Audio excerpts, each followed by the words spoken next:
સુરત શહેર એ ભારત જ નહીં પરંતુ સમગ્ર એશિયામાં ઝડપથી વિકસતું શહેર છે.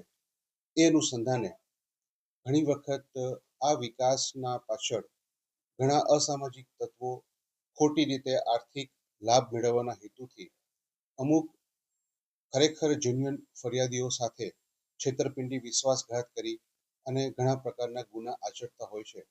એ જ પ્રકારનો એક ગુનો 2022ની સાલમાં બનવા પામેલ હતો, જેમાં ફરિયાદી શ્રી જ્ઞાનચંદ જૈનની સાથે અમુક આરોપીઓએ ખોટા દસ્તાવેજો કરી અને તેમને 4 પ્રોપર્ટી વેચાણ આપી તેમની સાથે વિશ્વાસઘાત અને છેતરપિંડી કરેલ. જે અનુસંધાને અડાજણ પોલીસ સ્ટેશનમાં આઈપીસી કલમ 419, 420, 465, 467, 471 મુજબનો ગુનો રજીસ્ટર કરવામાં આવેલ અને આ ગુનામાં મુખ્ય આરોપી તરીકે અશ્વિન લાંગડીયાએ ભૂમિકા ભજવેલ હતી. અશ્વિન લાંગડિયા ઉપરાંત અન્ય 7 એટલે કે ટોટલ 8 આરોપીઓને અત્યાર સુધીમાં ધરપકડ કરવામાં આવેલ છે અને આ જ આરોપીઓ પૈકી એક આરોપી ઉપવન જૈન કે જે પણ સુરતનો જ રહેવાસી હતો, તે પોતે ગુનો આચર્યા બાદ તુરત જ દુબઈ ભાગી ગયેલો હતો.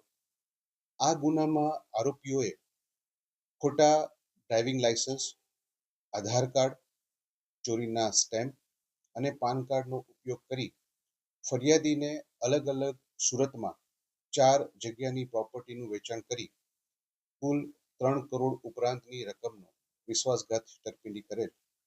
જે અનુસંધાને ઉપવન જૈન દુબઈ ખાતે નાસી ગયેલ છે તેવી માહિતી મળતા તુરંત જ તેના વિરુદ્ધમાં લુકઆઉટ સર્ક્યુલર ઇસ્યુ કરવામાં આવે.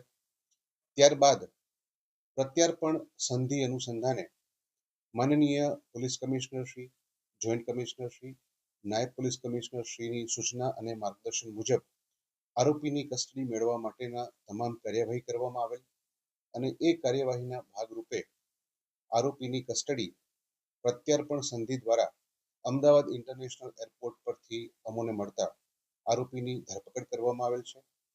ધરપકડ બાદ આરોપી હાલ રિમાન્ડ ઉપર છે.